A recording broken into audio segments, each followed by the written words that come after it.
नमस्कार दोस्तों, मैं रितेश भटनागर एक बार फिर से आप लोगों के साथ हूं आपके अपने YouTube चैनल दोस्तों UCA पे। दोस्तों इस क्लास में आपसे मैं बात करने वाला हूं इंडियन क्लाइमेट के बारे में। दोस्तों बचपन से छोटी क्लासों से जो है हम भारत की जलवायु या जलवायु के बारे में हम पढ़ते हुए आ रहे हैं, लेकिन फिर भी कई सारे बार जो हमारे साथ जो है एग्जाम में गलतियाँ होती है कि यहाँ से जो क्वेश्चन उठते हैं उनमें कहीं ना कहीं हम गलतियाँ करते हैं। दोस्तों ऐसी गलतियाँ हम ना करें, इसके लिए मैं आज आपको पूरी डिटेल में भारतीय जलवायु के साथ साथ में जो हमारे भारत के जो अन्य भाग जैसे हमारा दोस्तों राजस्थान है उसके बारे में भी हम आपको साथ साथ में बता दूंगा। चलिए दोस्तों शुरू करते हैं हम इस टॉपिक को। जलवायु, दोस्तों जलवायु क्या है इसको हम समझेंगे एक सिंपल सी भाषा में। दोस्तों जलवायु जो शब्द आपका है वो बना है मूल रूप से दो शब्दों से। दोस्तों जलवायु में आपके जो है दो शब्द कौन कौन से आ रहे हैं, तो पहला आपका जो शब्द आ रहा है वो आ रहा है जल और दूसरा आपका आ रहा है वायु।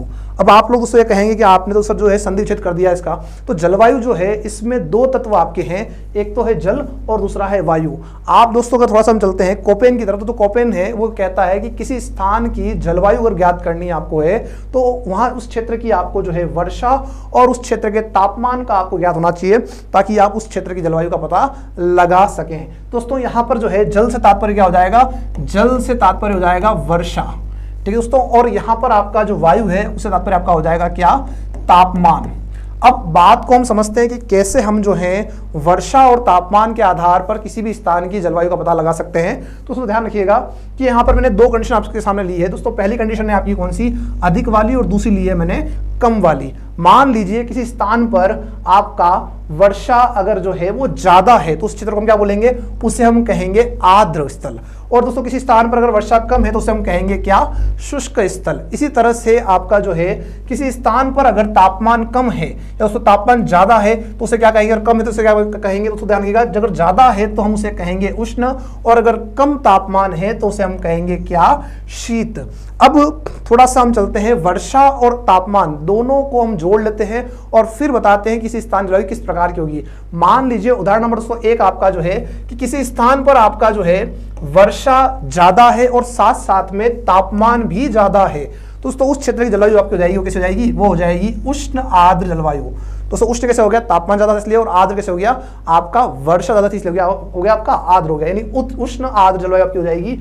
और दोस्तों ऐसी जलवायु भारत में उसको कहां देखने को मिलेगी, तो जो भारत में जो कर्क रेखा है उस कर्क रेखा का जो दक्षिण का जो भाग है उस क्षेत्र में आपको जलवायु मिलेगी कैसी, उष्ण आर्द्र। यानी कि दोस्तों जो कर्क रेखा हमारा जो है भारत को बांटती है दो भागों में, अगर आप लोगों ने पढ़ा होगा इस बारे में तो यहां आप देखेंगे कि जो कर्क रेखा आपकी भारत के लगभग हम कहते हैं मध्य से दोस्तों गुजर रही है, तो जो इसके उत्तर का भाग है वो हो जाता है उपोष्ण कटिबंध, और दोस्तों जो दक्षिण का भाग है हो जाता है आपका उष्ण कटिबंध, ठीक है। और दोस्तों इस वाले क्षेत्र में जो है आपका प्रायद्वीपीय क्षेत्र है, यहाँ पर समुद्र आपका निकट है, इस कारण से वर्षा भी ज्यादा हो रही है। दोस्तों तापमान के साथ में वर्षा ज्यादा मिल रही है, इसीलिए हम कह रहे हैं इसे क्या, कि यह जो है उष्ण आर्द्र प्रकार की जलवायु आपको यहाँ पर देखने को मिल रही है। इस तरह से दोस्तों नेक्स्ट हम बात कर लेते हैं, किसी स्थान पर अगर आपका जो है तापमान आपका ज्यादा है, ठीक है, लेकिन आपका वर्षा कम है, दोस्तों वहां पर आपका जो है तापमान ज्यादा और वर्षा कम है, तो इसे हम क्या बोलेंगे, इसे हम बोलेंगे उष्ण शुष्क।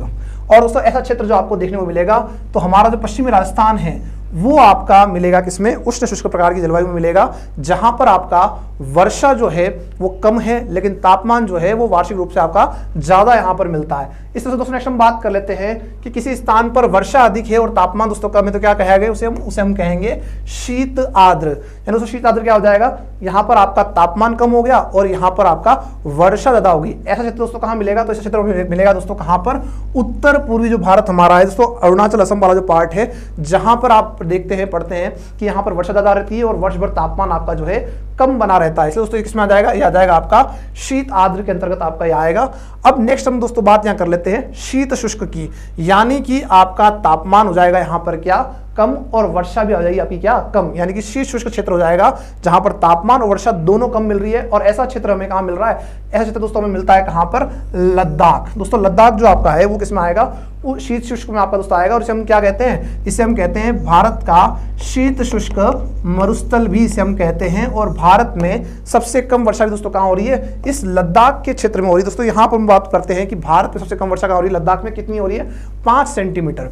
तो दोस्तों ये जो प्रभाव आप देख रहे हैं, ये प्रभाव किससे पड़ रहा है? ये पड़ रहा है वर्षा और आपके तापमान से। यानी कि किसी भी स्थान जलवायु को आपको ज्ञात करना है तो हमें केवल और केवल क्या चाहिए?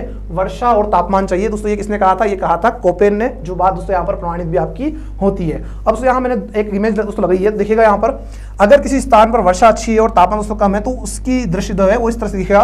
और अगर किसी क्षेत्र में आपका जो है तापमान ज्यादा है और वर्षा दोस्तों कम है तो उसका दृश्य कैसे दिखेगा? ऐसा दिखेगा। तो यानी कि हम कह सकते हैं दोस्तों ये क्षेत्र हो जाएगा आपका कैसा?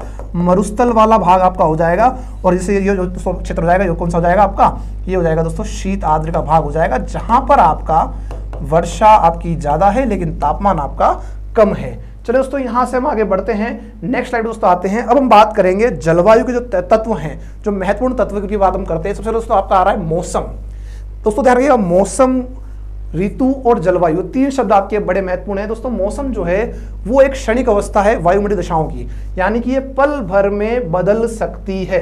जैसे दोस्तों इसको हम समझते हैं उदाहरण के माध्यम से। जो इमेज आपके सामने दोस्तों दिख रही है, अगर इस इमेज में आप देखेंगे यहाँ पर, तो यहाँ पर आपको दिख रहा है कि सूर्य निकला हुआ और आपका हल्के हल्के बादल हैं। लेकिन दोस्तों अचानक से मान लीजिए हवा चल रही है, कुछ अचानक से ऐसा परिवर्तन हुआ कि जिसके कारण से जो है बादल आपके काले आ गए और काले बादल छा गए और दोस्तों अचानक से क्या हुई? यहाँ पर वर्षा होने लग गई।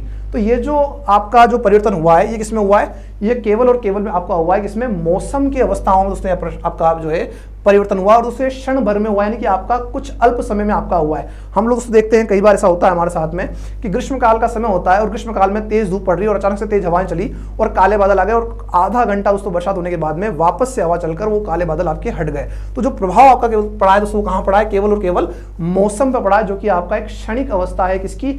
वायुमंडलीय दशाओं की, जो परिवर्तनशील है। ये हमें ध्यान इसमें रखना है। चलो दोस्तों नेक्स्ट में बात करते हैं एक और तत्व की, जिसका दोस्तों नाम क्या आपका है? ऋतु। अब मौसम और ऋतु की अगर हम बात करते हैं तो मौसम दोस्तों क्या था? क्षणिक अवस्था थी, लेकिन ऋतु में आपका जो है परिवर्तन हो सकता है, समय आपका जो है इसमें लगेगा। जैसे दोस्तों मान लीजिए किसी स्थान पर आपका जो है ग्रीष्मकाल हो सकता है 8 महीने का दोस्तों, किसी स्थान पर 6 महीने का हो सकता है, किसी स्थान पर 1 महीने का भी हो सकता है। तो ये डिपेंड करता है वहां उसकी स्थिति के आधार पर। अब दोस्तों ऋतु में जो है आपको बता दूं कि इसमें एक विशेष प्रकार के मौसम की आपको अधिकता मिलेगी और सामान्य रूप से जो हम पढ़ते हैं मौसम के प्रकारों में शीत, ग्रीष्म और वर्षा।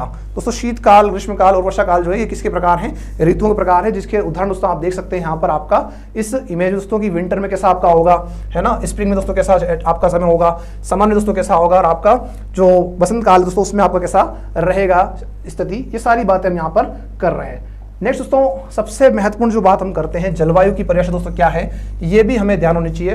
तो ध्यान रखिएगा दोस्तों, किसी स्थान विशेष पर 30 वर्षों की जो आपकी औसत मौसमी दशाएं हैं उन्हें हम क्या कहेंगे? उन्हें हम कहेंगे वहां की जलवायु। जैसे दोस्तों हम बात करते हैं हमारे भारत के यहाँ पर, दोस्तों वर्तमान की अगर हम बात करें तो हमारे यहाँ भी क्या चल रहा है दोस्तों? ग्रीष्मकाल था दोस्तों, ग्रीष्मकाल के बाद वर्षा काल आया और वर्षा काल के बाद में आप देखेंगे तो शरद काल आएगा, दोस्तों शरद काल के बाद क्या आएगा? शीतकाल आएगा। तो एक फॉर्मेट आपका कंप्लीट बना हुआ है, इस फॉर्मेट के आधार पर आपका जो है यहाँ पर ऋतुओं में परिवर्तन होता है दोस्तों, और ये संपूर्ण रूप से क्या कहलाती है? ये कहलाती है हमारी जलवायु। अब यहाँ एक और हम बात यहाँ जोड़ लेते हैं साथ में, कभी भी हमारे ऐसा नहीं होता दोस्तों कि शीतकाल और शीतकाल के बाद में अचानक से क्या आ गया? वर्षा काल आ गया, ऐसा दोस्तों नहीं मिलेगा। शीतकाल के बाद में ग्रीष्मकाल और ग्रीष्मकाल के बाद में वर्षा काल आएगा। ये फॉर्मेट यहाँ पर आपका फॉलो होता है। देखिए दोस्तों समझते हैं इस बात को। जैसे मान लीजिए कि अभी हमने जो है ग्रीष्मकाल देखा दोस्तों, और ग्रीष्मकाल का कुछ समय ऐसा होता है दोस्तों जिसमें ग्रीष्मकाल भी होता है और साथ साथ में क्या होता है? वर्षा भी आपकी मिलती है।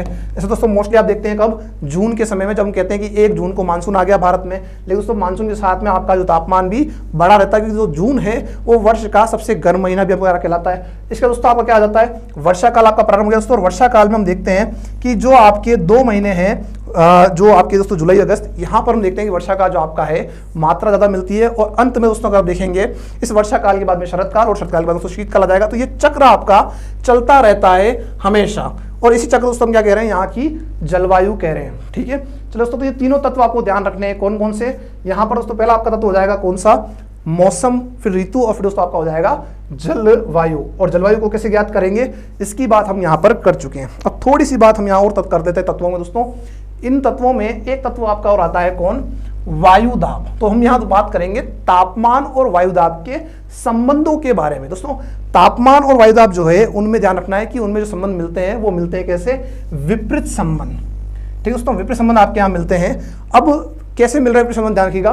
तो जब आपका किसी स्थान पर तापमान ज्यादा है तो वहां का वायु दाब कम होगा, और सो अगर मान लीजिए किसी स्थान का आपका जो है तापमान ज्यादा है तो वहां दोस्तों जब क्या हो जाएगा, कम हो जाएगा। ये स्थिति आपकी मिलती है कब, विपरीत संबंधों में मिलती है। अब ऐसा क्यों होता है उसकी भी हम दोस्तों बात कर लेते हैं। जैसे मान लीजिए कि जब आपका किसी स्थान पर तापमान आपका ज्यादा है दोस्तों, सूर्य की किरणें जब सीधी गिर रही है और तापमान दोस्तों ज्यादा हो रहा है यहाँ पर, तो क्या होगा कि सतह आपकी गर्म हो जाएगी, और सतह जब गर्म हो जाएगी तो सतह के जो निकट की जो हवाएं हैं वो हवाएं भी गर्म हो जाएगी। और हम लोग पढ़ते हैं दोस्तों कि जो गर्म हवाएं होती है वो हमेशा क्या होती है, ऊपर उठती है। दोस्तों उसके ऊपर उठने के कारण क्या होगा, यहाँ पर जो एयर प्रेशर है, वायु दाब जो आपका है वो क्या हो जाएगा, लो हो जाएगा। किसके कारण दोस्तों हो रहा है, हाई टेम्परेचर के कारण हो रहा है। तो ध्यान रखिए दोस्तों, तो तापमान ज्यादा होगा तो जो आपकी सतह के निकट जो हवाएं हैं वो गर्म होकर ऊपर उठती है, और ऊपर उठने के बाद दोस्तों क्या होगी, वो आपकी ठंडी हो जाएगी। दोस्तों ठंडी होने के कारण दोस्तों यहाँ देखेंगे तो यहाँ पर आपका कई बार संवहनी वर्षाएं आपकी दोस्तों होती है, जिसे हम दोस्तों कहते हैं प्री मानसून की वर्षाएं भी कई बार हमारे यहाँ हो जाती है, जिसको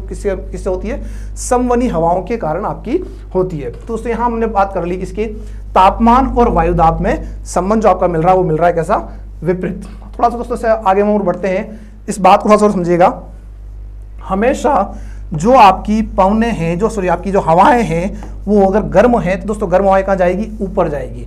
और इसके बाद में ध्यान रखिएगा कि वो ऊपर जाएगी तो हम लोग पढ़ते हैं सामान्य ताप ह्रास दर। दोस्तों ये हम पढ़ते हैं कि जब क्षोभ मंडल का जो क्षेत्र है वहां पर ऊंचाई पर जाने पर तापमान आपका घटता है। उसकी जो दर है दोस्तों वो प्रति 165 मीटर की ऊंचाई पर 1 डिग्री सेंटीग्रेड है, और इस दर के कारण आपका जो है तापमान घटता है। तो गर्म पवन आपकी जो हवाएं जो दोस्तों ऊपर गई थी वो हवाएं कहाँ जाएगी, ऊपर जाकर ठंडी हो जाएगी। और दोस्तों ठंडी हवाएं जो होती है वो भारी होती है, और दोस्तों भारी हवाएं होती है वो हमेशा क्या होगी, हमेशा आपकी नीचे बैठेगी दोस्तों, सतह पर बैठेगी, जिसके कारण आपका यहाँ पर संवहनी वर्षा आपको देखने को मिलेगी। अब यहाँ एक दूसरी बात मैं आपसे कर लेता हूं, मैं 2 शब्दों का प्रयोग कर रहा हूं दोस्तों। एक शब्द आपका है पवन, और दोस्तों एक शब्द आपका है हवा। अब अगर आप हिंदी पढ़ रहे हैं तो दोस्तों तो हिंदी में हो सकता है कि आपका ये दोनों एक दूसरे के पर्यायवाची हो, लेकिन दोस्तों भूगोल के अंदर थोड़ा सा इसमें आपका अंतर हो जाएगा। कैसे हो जाएगा दोस्तों, ध्यान रखना। हवाएं जो है वो हमेशा या तो ऊपर उठेगी या आपका नीचे की तरफ बैठेगी, यानी ऊर्ध्वाधर आपकी गति कर सकेगी। और सो जो पवनें होती है वो सदैव आपका जो है क्षैतिज दोस्तों गति करेगी, धरातल की ओर, धरातल पर आपकी बहेगी, है ना। वायुमंडल में उसमें आपका नहीं उठेगी, बल्कि अब दोस्तों आपका क्या हो जाएगा, वो क्षैतिज तरह से गति आपकी करेगी। तो ये मूल अंतर होता है जिसमें पवन और आपका हवाओं में। चलो दोस्तों नेक्स्ट यहाँ से हम आगे बढ़ते हैं अगली स्लाइड पर। अब दोस्तों हम यहाँ बात कर लेते हैं पवन संचरण, कि पवन का प्रवाह कैसे होगा। तो अभी हमने पढ़ा था कि तापमान वायुदाब में संबंध उल्टा होता है, उससे भी आपका जो है ये पवन संचरण आपका प्रभावित होता है। कैसे होता है तो इसको हम समझ लेते हैं। ध्यान रखिएगा एक नियम कि पवनें जो है वो हमेशा उच्च दाब से निम्न दाब की ओर आपकी चलती है, यानी हाई प्रेशर से आपका जाएगी कहां पर, लो प्रेशर की ओर आपसे जाएगी, है ना। अब सो यहाँ ध्यान रखिएगा कि हाई प्रेशर जब आपका होगा तो मैंने आपको बताया था जब तापमान कम होगा तो हाई प्रेशर होगा, यानी ठंडा स्थान होगा। और सो जो लो प्रेशर है वो कहाँ होगा, जहां पर आपका स्थान होगा गर्म, यानी जो पवनें आपकी है वो हमेशा आपकी जो चलेगी वो कहाँ चलेगी, ठंडे से गर्म क्षेत्र की ओर चलेगी। यानी दोस्तों अगर हम देखेंगे जब हमारे यहाँ मानसून आता है वो मानसून कब आ रहा है दोस्तों, ग्रीष्मकाल में। ग्रीष्मकाल में क्या होता है, जब हमारा जो क्षेत्र है भारत का दोस्तों सतही क्षेत्र है वो तापमान के कारण आपका जो है तीव्र गर्म हो जाता है, और जो हिंद महासागर का पार्ट है वो उस समय आपका ठंडा होता है। इस कारण से पवनें वहां से जो है आपकी कहाँ आती है, भारत की ओर आती है, दोस्तों स्थल की ओर आपकी आती है। ये हमें ध्यान रखना। तो एक प्रश्न यहाँ बन जाएगा आपका हमेशा कि पवनें कहाँ से कहाँ चलेगी, उच्च दाब से निम्न दाब की ओर आपकी चलती है। चलो दोस्तों थोड़ा सा हम आगे बढ़ते हैं यहाँ से, और अब बात हम करते हैं कि भारत में जो आपकी जलवायु है उसको प्रभावित करने वाले कारक कौन कौन से हैं। दोस्तों जलवायु जो चैप्टर है वो काफ़ी बड़ा है, पर अभी हम जो है केवल छोटी सी बात हम यहाँ पर कर रहे हैं, और उसके बाद इस टॉपिक को हम डिटेल में और आगे पढ़ेंगे। तो बात दोस्तों हम कर लेते हैं यहाँ पर कि जलवायु को जो प्रभावित करने वाले जो कारक हैं भारत के अंदर वो कौन कौन से, यानी भारत जलवायु जो प्रभावित कर रहे हैं वो कौन कौन से दोस्तों हैं। तो नंबर 1 पर हम बात करते हैं, सबसे पहले आता है हिमालय पर्वतमाला की स्थिति। दोस्तों भारत की जलवायु में इसकी भूमिका बड़ी महत्वपूर्ण है। अब दोस्तों हिमालय जो है अगर आप देखेंगे ये पूरा का जो पूरा भाग आपको दिख रहा है भारत के उत्तर में, दोस्तों ये पूरा क्या है आपका है, हिमालय पर्वतमाला है, जिसे दोस्तों हम पढ़ते हैं कि ये विश्व की सबसे ऊंची पर्वतमाला है। अब ये कैसे भारत की जलवायु को प्रभावित करती है दोस्तों, ध्यान रखिएगा। जो हमारा हिंद महासागर है यहाँ से जब आपका मानसून आता है, और दोस्तों ये मानसून जो है जब 1 जून को टकराता है हमारे केरल के तट पर, और 2 शाखाओं दोस्तों बढ़ जाता है। एक हो जाती है कौन सी, अरब सागर की शाखा, यानी कि आपका अरब सागर का मानसून, दोस्तों एक हो जाएगा आपका कौन सा, बंगाल की खाड़ी का मानसून। तो ये दो शाखाएं आपकी बढ़ रही है। ये दोनों शाखाएं जब भारत में प्रवेश करती है दोस्तों, आगे बढ़कर जो इसका अंतिम क्षेत्र है वो कहाँ दोस्तों है, हिमालय। यानी दोस्तों ये दोनों टकराती कहाँ पर है, हिमालय के वहां टकरा रही दोस्तों, और इसके टकराने से जो है उत्तर भारत में अच्छी वर्षा आपकी होती है, यानी दोस्तों ये वर्षा कराने में भी हमारे यहाँ पर सहायक है। अब ग्रीष्मकाल में तो हमने बता दिया कि सब वर्षा करवा रहा है, लेकिन शीतकाल में इसका क्या उपयोग है दोस्तों। शीतकाल में ध्यान रखिएगा, जो आपका हिमालय है उसके उत्तर में आप देखेंगे चीन, और दोस्तों चीन के बाद में देखेंगे तो साइबेरिया का क्षेत्र आता है, जो कि आपका काफी ठंडा क्षेत्र है। और शीतकाल में ये क्या करता है, साइबेरिया क्षेत्र से जो आने वाली ठंडी बर्फीली हवाएं हैं उनको रोकता है। अगर उसको एक बात हम करें कि हिमालय अगर भारत में अगर स्थित नहीं होता तो क्या होता दोस्तों, जो ये ठंडी हवाएं जो आपकी आ रही है, बर्फीली हवाएं जो आ रही है, इसके कारण हो सकता था कि जो उत्तर भारत है उसकी जलवायु बदल जाती, वहां पर आपको जो है शीत क्षेत्र आपको देखने को मिलता, ठीक है। लेकिन इस हिमालय के कारण ऐसा आपका नहीं हो रहा है। उसके साथ साथ में जो है हिमालय, इससे कहीं सारी आपकी जो है आपकी सदावाहिनी नदियां निकल रही है, जिसके कारण इस पूरे उत्तर भारत के क्षेत्रों में आपका जो है सिंचाई कार्य हो रहा है दोस्तों, कृषि कार्य हो रहा है, जिसके कारण यहाँ पर सघनता मिल रही है, दोस्तों जनसंख्या की मिल रही है। तो काफी बड़ा आपका जो फैक्टर है हिमालय पर्वतमाला है किसमें दोस्तों, भारत की जलवायु में। चलो दोस्तों नेक्स्ट हम यहाँ से बढ़ते हैं आगे, बात हम करते हैं समुद्र तल से दूरी। दोस्तों काफी महत्वपूर्ण आपका बिंदु, मैंने आपको बताया था कि कर्क रेखा जो है वो 2 भागों में हमें बांट रही है। एक बांट रही दोस्तों कौन सी, उष्णकटिबंधीय जलवायु, और दोस्तों एक बांट रही है उपोष्णकटिबंधीय जलवायु। अब जो क्षेत्र आपके समुद्र तल से दूर है वहां पर उसकी क्या स्थिति बनेगी, और जो क्षेत्र समुद्र तल से निकट में है वहां पर स्थिति क्या बनेगी। तो सबसे पहले हम बात कर लेते हैं जो क्षेत्र निकट में है उनमें क्या स्थिति बनेगी। तो वहां पर जो पवनें चलेगी वो चलेगी दैनिक पवनों दोस्तों चलेगी। दिन में जो पवनों की दिशा है वो अलग हो जाएगी, और रात्रि में पवनों की दिशा आपकी अलग हो जाएगी। कैसे दोस्तों हो जाएगा, ध्यान रखिएगा। दिन के समय में जो पवन दोस्तों आपकी चल रही है वो आपकी सतह से कहाँ चल रही है, आपकी जल की ओर जा रही है, ठीक है दोस्तों। क्योंकि आपका जो स्थल का भाग जो है ये आपका गर्म हो गया दोस्तों, जो गर्म होने के बाद में जो आपकी पवनें हैं दोस्तों वो कहाँ जा रही है, स्थल की ओर आपकी जा रही है, सॉरी आपका जल की दोस्तों ओर जा रही है, और जल से पवनें आपकी जो है वापस से घूम कर कहाँ आएगी, स्थल पर आएगी। इससे दोस्तों उल्टा आपका हो जाएगा कब, रात्रि काल में दोस्तों हो जाएगा। रात्रि काल में आपका जो है अब यहाँ जो है आपका जल का क्षेत्र आपका धीरे धीरे गर्म हो गया है, और इस कारण से पवनें जो आपकी है वो कहाँ आ जाएगी, जल से स्थल की ओर आ जाएगी, ठीक है दोस्तों। हम पढ़ते हैं जल समीर और स्थली समीर आपका हम इसे पढ़ते हैं, ठीक है। और इसको दोस्तों हम और डिटेल में समझ लेते हैं कि अगर आपका दिन के समय में जब आपका जो क्षेत्र है स्थली भाग जो है वो गर्म हो गया, तीव्र गर्म हो गया है, तो दोस्तों तीव्र गर्म होने के कारण यहाँ पर आपका जो है पवनों की जो दोस्तों दिशा है वो आपकी बदल जाएगी। क्यों बदल जाएगी दोस्तों, क्योंकि यहाँ पर आपका तापमान ज्यादा होने के कारण यहाँ पर दोस्तों क्या हो गया, लो प्रेशर, और दोस्तों यहाँ पर तापमान कम होने का दोस्तों क्या हो गया आपका, हाई प्रेशर। दोस्तों जो पवनें आपकी है वो यहाँ से यहाँ गति कर रही है, ठीक है दोस्तों। मैंने बताया था भी आपको कि यहाँ से चक्र आपका यूं चलेगा, ठीक है। ध्यान रखिएगा हमेशा जब दोस्तों जगह खाली होनी चाहिए। जगह दोस्तों कैसे खाली होगी, जब पवनें आपकी गर्म होकर ऊपर उठेगी तो ऑटोमेटिक दोस्तों जगह खाली हो जाएगी, और उनकी जगह लेने के लिए दूसरी पवनें आपकी आ जाएगी। ये सर्कल आपका चलता है। फिर दोस्तों नेक्स्ट हम यहाँ बात कर लेते हैं, सेम आपका उल्टा यहाँ हो जाएगा दोस्तों कि अब जो रात्रि का समय होगा उस रात्रि के समय में पवनें आपकी कहाँ जा रही है, स्थल से जल की ओर जा रही है। तो ये जो आपका जो परिवर्तन दोस्तों हो रहा है किसके कारण हो रहा है, प्रेशर के कारण हो रहा है, और तापमान के कारण आपका इसका अंतर आ रहा है। चलो दोस्तों नेक्स्ट हम यहाँ बात करते हैं, मैंने बताया था भी आपको समुद्र तल से ऊंचाई। दोस्तों जैसे जब हम जो है हाइट पर जाते रहेंगे तापमान में परिवर्तन आपका होता रहेगा। अब दोस्तों मैंने बताया था कि प्रति 165 मीटर की ऊंचाई पर आपका जो है 1 डिग्री सेंटीग्रेड तापमान जो आपका है वो कम हो जाएगा, ठीक है। इससे हम कहते हैं सामान्य ताप ह्रास दर। तो एग्जाम अगर पूछा जाए कि सामान्य ताप ह्रास दर क्या है तो आप बताएंगे कि प्रति 165 मीटर की ऊंचाई पर 1 डिग्री सेंटीग्रेड तापमान कम होता है, उसे हम क्या बोलते हैं, सामान्य ताप ह्रास दर कहते हैं। अच्छा इसी की हम बात अगर आगे करते हैं तो ये आपका जो है प्रति 1000 मीटर पर कितना हो जाएगा, 6.5 डिग्री सेंटीग्रेड आपका हो जाएगा। कहाँ पर, प्रति 1000 मीटर पर, 1 किलोमीटर की ऊंचाई पर 6.5 डिग्री सेंटीग्रेड तापमान में गिरावट आपकी आती है। इस तरह से अगर आपसे दोस्तों पूछा जाए कि प्रति 1000 फीट पे दोस्तों कितना हो जाएगा, तो 3.6 डिग्री आपका जो है फ़ारेनहाइट आपका तापमान कम हो जाएगा प्रति 1000 फीट पर। तो यानी दोस्तों आपका जो है जो क्षेत्र आपके समुद्र तल से ऊंचे होंगे वहां पर आपका क्या मिल रही है दोस्तों, बर्फ मिलेगी और तापमान कम मिलेगा। अब दोस्तों बर्फ कहाँ मिलेगी ये भी बात हम कर लेते हैं। अगर जो क्षेत्र ज़्यादा ही ऊंचा होगा, जहाँ पर दोस्तों तापमान आपका वर्ष भर माइनस में रहेगा, जैसे दोस्तों हिमालय, वहाँ पर आपका बर्फ मिलेगी। सभी पहाड़ियों में बर्फ मिले दोस्तों ऐसा अनिवार्य नहीं है। अगर ऊंचाई दोस्तों ज़्यादा होगी और तापमान अगर वहाँ पर वर्ष भर माइनस में रह रहा है तो तब वहाँ पर आपका जो है हिम या बर्फ आपकी दोस्तों उपस्थित होगी। चलिए दोस्तों नेक्स्ट हम यहाँ से बढ़ते हैं आगे। सबसे बड़ा फैक्टर दोस्तों आपका आ जाएगा वनस्पति। दोस्तों वनस्पति किस तरह से आपका जो है जलवायु को प्रभावित दोस्तों करती है। वनस्पति दोस्तों अगर मान लीजिए किसी क्षेत्र में सघन वनस्पति आपको मिल रही है तो वो किस तरह से आपका कार्य करेगी दोस्तों, देखिएगा। समझते दोस्तों उदाहरण से कि एक स्थान आपका जो है ए स्थान और एक स्थान आपका हो जाएगा बी स्थान। अब जो ए स्थान और बी स्थान में है इनमें हम कंपेयर कर लेते हैं कि इन दोनों में से जो ए स्थान है यहाँ पर आपका सघन वनस्पति है, सघन घनी जो आप दोस्तों है वनस्पति है, जंगल का क्षेत्र है, और जो बी स्थान है वहां पर कोई वनस्पति नहीं, जैसे मान लीजिए दोस्तों थार का मरुस्थल। अब क्या होगा कि जब आपका इन दोनों क्षेत्रों में मानसूनी हवाएं आपकी आएगी तो इस क्षेत्र यानी दोस्तों जो ए स्थान है यहाँ पर इन मानसूनी हवाओं को रोकने के लिए कौन होगा, वनस्पति होगी।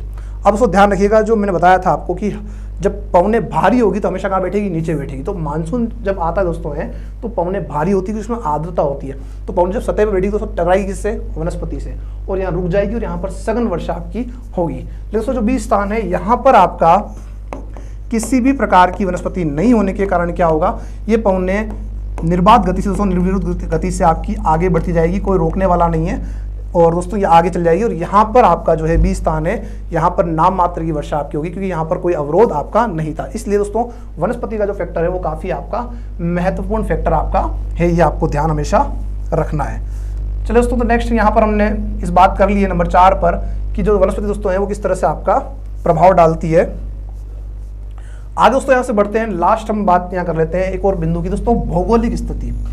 दोस्तों ये भी काफ़ी महत्वपूर्ण है कि किस अक्षांश पर, किस देशांतर पर आपकी दोस्तों स्थिति बन रही है, क्योंकि दोस्तों जो अक्षांश है वही आपकी जलवायु का निर्धारण भी करते हैं। तो जो भारत दोस्तों आपका है वो कहाँ दिख रहा है आपको, यहाँ दिख रहा है, और ये जो भारत हमारा दोस्तों है वो कहाँ आ रहा है, उत्तरी गोलार्ध में आ रहा है दोस्तों, भूमध्य रेखा से आपका ऊपर आ रहा है, और इसमें से दोस्तों आप देखेंगे तो कर्क रेखा आपकी लगभग से मध्य से गुजर रही है, जिसके कारण दोस्तों यहाँ पर क्या हो रहा है, 2 ताप कटिबंध दोस्तों बन रहे हैं। यानी दोस्तों जो कर्क रेखा और जो भूमध्य रेखा है उनके मध्य में जो आपका ताप कटिबंध दोस्तों बन रहा है, या जो जलवायु खंड दोस्तों आपका बन रहा है उसे हम दोस्तों क्या बोलेंगे, उष्ण कटिबंधीय क्षेत्र बोलेंगे।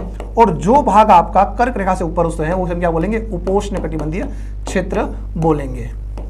साथ दोस्तों जो क्षेत्र समुद्र के निकट है वहां पर ताप आपका जलवायु जो आपका है अलग अलग मिलेगी, और दोस्तों जो क्षेत्र आपके समुद्र से दूर है वहां से दोस्तों आपको अलग मिलेगी। अच्छा, जो क्षेत्र दोस्तों समुद्र से दूर होंगे वहां पर क्या होगा, वहां पर पवनें चलेगी आपकी कैसी, वहां चलेगी दोस्तों पवनें वार्षिक 6 महीने, यानी मानसून जो काल आपका होगा उसमें पवनें चलेगी कहाँ से कहाँ, जल से स्थल की ओर। और दोस्तों 6 महीने आपके होंगे शीतकाल के, उस समय पवनें चलेगी कहाँ से कहाँ, स्थल से जल की ओर। तो दोस्तों ये सारा का सारा जो है, ये सारे जो बिंदु आपके महत्वपूर्ण बिंदु हैं, ये सब क्या करते हैं, आपके भारत की जलवायु को प्रभावित आपके करते हैं। दोस्तों नेक्स्ट हम बात यहाँ कर लेते हैं अंतिम बिंदु में, जो हमारी जलवायु दोस्तों है उसकी विशेषताएं क्या क्या है।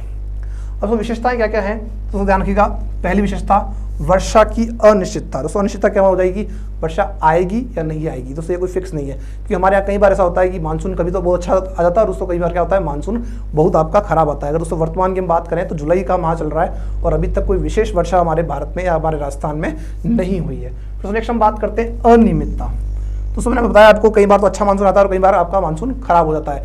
अब दोस्तों अनियमितता में क्या हो जाएगा कि जैसे मान लीजिए किसी स्थान विशेष पर 50 सेंटीमीटर औसत वर्षा है, अगर किसी समय यहाँ पर आपका जो है वर्षा हो सकती है कभी मान लीजिए 75 सेंटीमीटर, और उसको कभी मान लीजिए हो गई कितनी 25 सेंटीमीटर। तो ये अनियमितताएं हमारे जो है जलवायु के अंदर हमें देखने को मिलती है वर्षा के मामले में। और दोस्तों कई बार ऐसा राजस्थान में आप देख लेते हैं कि राजस्थान के जो पश्चिमी भाग है वहाँ पर अगर 5 सेंटीमीटर वर्षा ऊपर नीचे हो गई या दोस्तों ज़्यादा वर्षा हो गई तो वहाँ पर बाढ़ की स्थिति आ जाती है, क्योंकि दोस्तों वहाँ पर जल भराव की एक दिक्कत है, जिस कारण से वहाँ पर आपकी बाढ़ आती है। उसकी बात हम दोस्तों करेंगे जब राजस्थान की बात हम करेंगे तब। नेक्स्ट हम बात कर लेते हैं सूखा। मैंने दोस्तों बताया कि अनियमितता और अनिश्चितता आपको अगर मिलती है तो उसके कारण जो है सूखे का प्रभाव हमें देखने को मिलता है भारत की जलवायु में। नेक्स्ट हम बात कर लेते हैं अंतिम में कि जो भारत में जो आपकी जो है जलवायु में क्षेत्रीय भिन्नताएं मिलती है, अलग अलग क्षेत्रों में आपकी अलग अलग जलवायु मिलेगी, और उसको हम इस आधार पर जो है भारत को कई सारे जलवायु खंडों में भी बांट सकते हैं। तो दोस्तों ये केवल और केवल एक बेसिक परिचय था भारत की जलवायु का, और मुझे लगता है कि काफ़ी कुछ आप लोगों को इस चैप्टर में समझ में आया होगा। अब दोस्तों इसके आगे हम जो है इसी का एक भाग और लेकर आएंगे। तब तक के लिए दोस्तों धन्यवाद। बताइएगा दोस्तों कमेंट में कि आपको क्लास कैसी लगी।